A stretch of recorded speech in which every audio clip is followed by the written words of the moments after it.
क्या परीक्षा में आए हुए अधिगम से संबंधित प्रश्नों को हल करने में आपसे गलती हो जाती है? क्या आप सोचते हैं कि ये प्रश्न कहां से आ गए? तो दोस्तों, ये क्लास आप ही के लिए है, क्योंकि इस क्लास में हम अधिगम से संबंधित कुछ महत्वपूर्ण विशेषताओं के बारे में चर्चा करने वाले हैं। इन विशेषताओं के बारे में चर्चा करते हुए हम जानेंगे कि इन विशेषताओं से किस प्रकार से सीधे तौर पर परीक्षाओं में प्रश्न पूछे जाते हैं। जब आप इन विशेषताओं को समझेंगे और उसके बाद आप किसी प्रैक्टिस सेट या पुराने पेपर को सॉल्व करने की कोशिश करेंगे, तब आप देखेंगे कि जो प्रश्न पूछे जाते हैं वो ये सीधे सीधे विशेषताओं से पूछे जाते हैं। इनमें से पहली विशेषताओं के बारे में हम जानेंगे कि अधिगम एक प्रक्रिया है। Learning is a process. अधिगम एक प्रक्रिया है, मतलब अधिगम करने के लिए एक निश्चित प्रक्रिया से होकर गुजरना पड़ता है। दोस्तों, अधिगम तभी होता है जब हम क्रिया करते हैं। बिना किसी क्रिया के किए कभी भी अधिगम नहीं होता है। यदि हमें किसी चीज को सीखना है तो हमें प्रयत्न करना पड़ता है, हमें प्रयास करना पड़ता है, हमें कोशिश करनी पड़ती है, और इसी प्रक्रिया को क्या कहते हैं? अधिगम कहा जाता है। अधिगम सदैव उद्देश्यपूर्ण होता है। दोस्तों, कुछ भी सीखने के लिए उद्देश्य का होना बहुत आवश्यक होता है। जैसे हम लोग शिक्षा मनोविज्ञान पढ़ रहे हैं क्योंकि हमारा उद्देश्य ही है शिक्षक बनना, इसीलिए हम शिक्षा मनोविज्ञान पढ़ रहे हैं। अब जरा सोचिए कि अगर आपका उद्देश्य शिक्षक बनना ना होकर के डॉक्टर बनना होता तो शायद आप ये शिक्षा मनोविज्ञान कभी ना पढ़ते। तीसरी विशेषता के रूप में हम देखेंगे कि अधिगम जीवन पर्यंत चलने वाली प्रक्रिया है। Learning is a life long process. अधिगम जीवन पर्यंत चलने वाली प्रक्रिया है। लर्निंग बच्चा जब जन्म लेता है से लेकर मृत्यु तक निरंतर चलने वाली प्रक्रिया है, कभी ना खत्म होने वाली प्रक्रिया है। समझेंगे कैसे?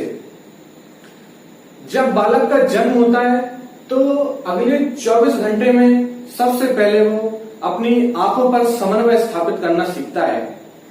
बालक जन्म के 24 घंटे के अंदर ये सीखता है कि दोनों आंखों का प्रयोग एक साथ कैसे करना है। जब बालक का जन्म होता है वो ये नहीं जानता है कि दोनों आंखों से एक साथ एक ही वस्तु को कैसे देखना है, दोनों आंखों को एक साथ कैसे खोलना है और एक साथ कैसे बंद करना है। बच्चे को 24 घंटे लग जाते हैं ये सीखने में कि दोनों आंखों से को एक ही जगह पे कैसे फोकस करें, दोनों आंखों को कैसे एक साथ बंद करें, कैसे एक साथ खोलें। जन्म उपरांत बालक की दोनों आंखें एक साथ नहीं खुलती हैं। एक आंख और दूसरे आंख के खुलने और बंद होने के बीच में समय का अंतर होता है, और ये सीखने के लिए कि ये अंतर को कैसे कम किया जाए बालक को 24 घंटे लगते हैं। आप समझ सकते हैं कि ये प्रक्रिया जन्म होते ही प्रारंभ हो जाती है।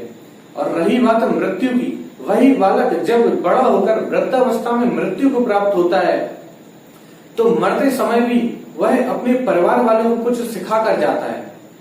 दोस्तों, आपने देखा होगा कि जब कोई व्यक्ति मृत्यु शैया पर होता है या मृत्यु को प्राप्त होने वाला होता है, उस क्षण वह अपने परिवार वालों को अपने अनुभव के द्वारा कुछ बताने का प्रयास करता है। वह अपनी कमियों को बताता है, अपनी अच्छाइयों को बताता है, समाज की बुराइयों, समाज की अच्छाइयों को बताता है। अपने अनुभव के अनुसार वो दूसरे को मरते समय भी सिखाना चाहता है, और जब वो कुछ किसी को सिखा रहा होता है तब वो कहीं ना कहीं खुद भी सीख रहा होता है, और इसी सीखने की प्रक्रिया को अधिगम कहा जाता है। इसी सीखने की प्रक्रिया को कहा जाता है कि अधिगम जीवन पर्यंत चलने वाली प्रक्रिया है। उसके बाद हम जानेंगे कि अधिगम एक क्रियात्मक प्रक्रिया है। कैसे? बिना क्रिया के अधिगम संभव नहीं है। अधिगम करने के लिए क्रिया का करना बहुत आवश्यक होता है। जैसे हम देखेंगे कि जब भी कोई विद्यार्थी, कभी कभी क्या होता है कि बहुत सारी किताबें खरीद के रख लेता है। अब वो सोचे कि इन किताबों को बिना पढ़े मुझे सारी किताबें समझ में आ जाए, तो क्या ऐसा संभव है? जी नहीं। उन किताबों को समझने के लिए उन किताबों को पढ़ना होगा। खाली किताबें खरीद कर रख लेने से आप उन किताबों में जो लिखा ज्ञान है उसको समझ नहीं सकते हैं। उन किताबों को आपको पढ़ना होगा।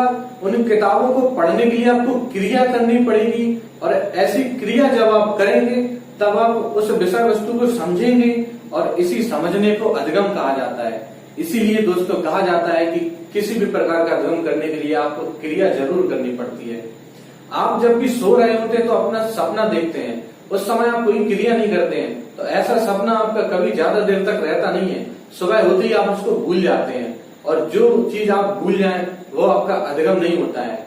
इसीलिए जब भी आप चेतन अवस्था में होते हैं, जब भी आप कुछ क्रिया कर रहे होते हैं, और ऐसी क्रिया करने को ही अधिगम कहा जाता है। आप इस क्लास का आनंद ले रहे हैं, आपको क्रिया करनी पड़ रही है, आपको समझना पड़ रहा है, आपको सुनना पड़ रहा होगा, आपको वीडियो को देखना पड़ रहा होगा, और ये भी एक क्रिया का रूप है, और ऐसी क्रिया भी अधिगम कहलाती है। उसके बाद दोस्तों हम देखेंगे कि अधिगम सकारात्मक व नकारात्मक दोनों प्रकार का होता है, पॉजिटिव एंड निगेटिव।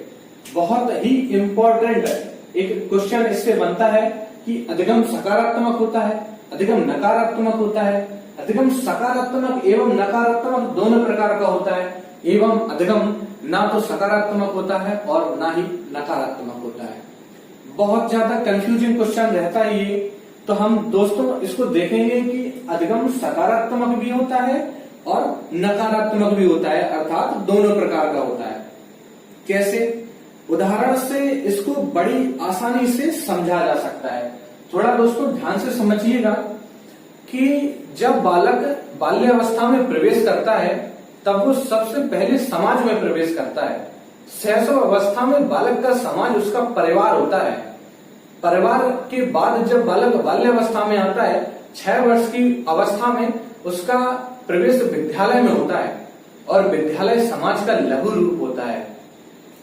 उस छोटे से समाज में सर्वप्रथम बालक जब प्रवेश करता है तो उसको प्रार्थना करना सिखाया जाता है, एक सकारात्मक अधिगम सिखाया जाता है। प्रार्थना करना सीखता है, अच्छी चीज है, लेकिन बालक उसी समाज में गाली देना भी सीख जाता है। कुछ असामाजिक तत्वों के द्वारा बालक अनुकरण करके गाली देना सीख जाता है, जबकि गाली देना एक नकारात्मक अधिगम होता है। क्योंकि हम गाली देना सिखाना नहीं चाहते हैं, समाज गाली देने को मान्यता नहीं देता है। हम बालक की गाली देने की इस आदत को भुलाना चाहते हैं, और जो आदत भुलाने का प्रयास किया जाए, जिस आदत को छुड़ाने का प्रयास किया जाए, वो अधिगम सदैव ही नकारात्मक होता है। जब बालक प्रार्थना करना सीखता है तो वो सकारात्मक अधिगम करता है, जबकि वही बालक जब गाली देना सीख जाता है तो वो नकारात्मक अधिगम करता है। इसीलिए हम ध्यान रखेंगे कि अधिगम सकारात्मक व नकारात्मक दोनों प्रकार का होता है। अब दोस्तों एक क्वेश्चन बहुत इंपॉर्टेंट यहीं से निकल कर आता है कि बालक जब ये दोनों क्रियाएं करता है तो वो समाज में करता है, तो हमारा प्रश्न बनता है, क्या अधिगम समाज के सापेक्ष होता है? जी हाँ, अधिगम सदैव समाज के सापेक्ष होता है। अधिगम कभी भी समाज से हटकर नहीं किया जा सकता है। अधिगम करने के लिए हमें समाज में आना बहुत आवश्यक होता है। आप कभी भी देखेंगे किसी ने आपको ये नहीं बोला होगा कि मैं जंगल में गया था और जंगल में जाकर मैं प्रार्थना सीख कर आया हूं। कभी क्या किसी ने आपसे ये बोला है कि मैं पहाड़ों पर गया था और पहाड़ों पर जाकर मैं गाली सीख कर आया हूं? जी नहीं। दोनों प्रकार की क्रियाएं बालक समाज में रहकर ही सीखता है, इसीलिए अधिगम सदैव समाज में होता है। तो आप याद रखेंगे कि अधिगम सदैव समाज के सापेक्ष होता है।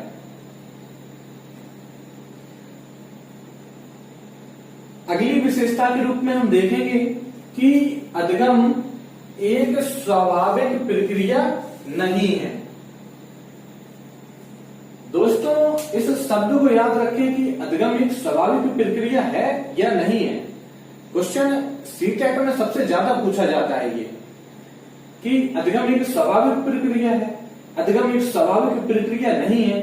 इसको पढ़ते समय हमें लगता है कि अधिगम एक स्वाभाविक प्रक्रिया होती है, क्योंकि हम कभी भी कुछ भी सीख जाते हैं औपचारिक या अनौपचारिक रूप से, लेकिन कहीं ना कहीं अधिगम की इस विशेषता का अर्थ ही कुछ और होता है।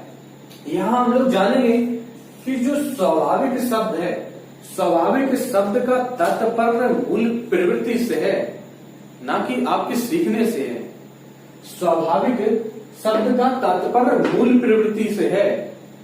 मूल प्रवृत्ति का मतलब है आप स्वयं से सीखना चाहते हैं क्या?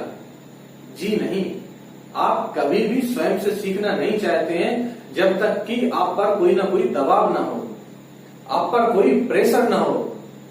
बालक कभी भी पढ़ना नहीं चाहता है, कभी भी सीखना नहीं चाहता है, इसीलिए उसके समाज के द्वारा उस पर जो दबाव डाला जाता है सीखने के लिए, तभी वो सीखता है। किशोर अवस्था में बालक को जब लगता है कि मुझे नौकरी करनी चाहिए, इसीलिए वो उसका पढ़ने में मन लगता है। बाल्यावस्था में बालक प्रतिस्पर्धा की भावना से पढ़ता है और शैशवावस्था में बालक खेलने के लालच में पढ़ता है। इसीलिए हम जानेंगे कि अधिगम एक स्वाभाविक प्रक्रिया नहीं है, अर्थात अधिगम अपने आप नहीं होता है, उसके लिए क्रिया करनी पड़ती है। अब अगली परिभाषा के रूप में हम देखेंगे कि कई प्रकार की विधियां शामिल होती हैं अधिगम में। अधिगम की पिछली क्लास में हमने देखा कि अधिगम की कुछ विधियों के बारे में बात की, तो उसी प्रकार से हम देखेंगे कि अधिगम में एक से ज्यादा कई प्रकार की विधियां शामिल होती हैं। जैसे कि हमारे साथ में पढ़ने वाले काफी विद्यार्थी जब परीक्षा के समय याद करने की कोशिश करते हैं, पाठ्यक्रम को समझने की कोशिश करते हैं, तो कुछ विद्यार्थियों की आदत होती है कि वो बोल बोल कर याद करते हैं, जबकि वहीं कुछ विद्यार्थियों को इससे डिस्टरबेंस होता है, वो शांत रहकर एकांतवास में जाकर के याद करने की कोशिश करते हैं। तो सभी विद्यार्थियों की अलग अलग विधियां होती हैं, जिसको जैसे समझ में आता है वो वैसे समझने का प्रयास करता है। तरह तरह की विधियां होती हैं, सभी विधियां व्यक्तिगत भिन्नताओं के अनुसार सभी बालक अपनाते हैं और उनसे सीखने का प्रयास करते हैं। अगली परिभाषा, अगली विशेषता के रूप में हम देखेंगे कि अधिगम में परिवार, अध्यापक और मित्र की भूमिका महत्वपूर्ण होती है। कैसे? विद्यार्थी के अधिगम में परिवार, अध्यापक और मित्र सहायक भी होते हैं और बाधक भी होते हैं, क्योंकि ये पक्ष अधिगम को सर्वाधिक प्रभावित करते हैं। दोस्तों, बालक सर्वाधिक समय या तो अपने परिवार के साथ व्यतीत करता है, विद्यालय में पहुंचते हुए वो अपने मित्रों के साथ व्यतीत करता है और अपने अध्यापक के साथ व्यतीत करता है। तो जब बालक अनुकरण के द्वारा सीखता है, अनुकरण किसका करेगा? वो जिनके साथ वो रह रहा होता है उन्हीं का तो करेगा। इसीलिए दोस्तों, ये तत्व बाधक भी होते हैं और सहायक भी होते हैं। अगर सकारात्मक रूप से बालक को ये सिखाने का प्रयास करते हैं तो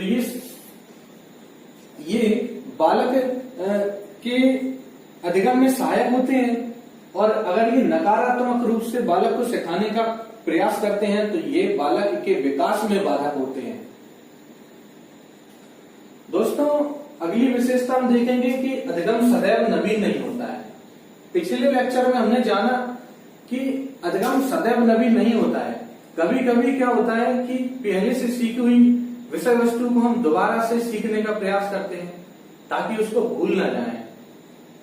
तो ऐसे अधिगम को अधिगम नहीं कहा जाता है।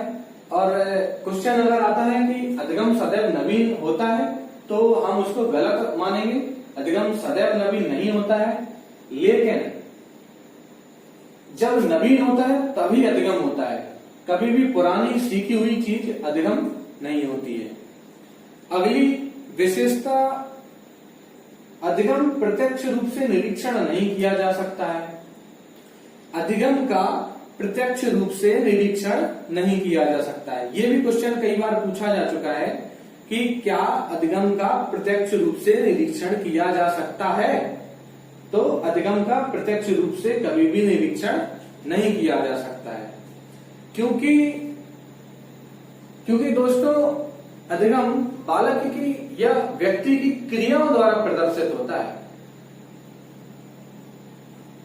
अधिगम उसकी विशेषताओं में परिवर्तन है, उसके गुणों में परिवर्तन है, उसकी क्रियाओं द्वारा परिवर्तन है, क्रियाओं द्वारा प्रदर्शित होता है। कभी भी उसका मापन नहीं किया जा सकता, क्योंकि ये दिखने वाली कोई चीज नहीं है। जब भी अधिगम होता है तो वह उसके व्यवहार में परिवर्तन होता है, उसके गुणों में परिवर्तन होता है। आप शिक्षक बनेंगे, कोई बालक यदि आपके सामने आता है, आप उसको देख करके कभी भी ये पता नहीं कर सकते कि इस बालक के अंदर कितना ज्ञान है, ये बालक किस कक्षा में है, इस बालक के अंदर कितनी नॉलेज है, ये बालक क्या क्या जानता है। इसके लिए आपको उस बालक से क्रिया करवानी पड़ेगी। हो सकता है आप उससे कुछ प्रश्न पूछें जिनका वो जवाब देगा, हो सकता है आप उससे कोई क्रियाकलाप करने के लिए कहेंगे और उसके आधार पर आप उसके गुणों का मापन करेंगे, आप उसके अधिगम का मापन करेंगे, क्योंकि ये उसके गुणों में परिवर्तन है और अधिगम का मापन करना संभव नहीं है। दोस्तों, इस क्लास में हमने अधिगम की महत्वपूर्ण विशेषताओं के बारे में जाना। ये विशेषताएं सीधे तौर पर परीक्षाओं में पूछी जाती हैं और आने वाली अगली क्लास में हम अधिगम की प्रकृति के बारे में जानेंगे, जो कि बहुत महत्वपूर्ण है। इसीलिए दोस्तों, बने रहिए गुरुशिला के साथ और आनंद लीजिए मनोविज्ञान का। धन्यवाद।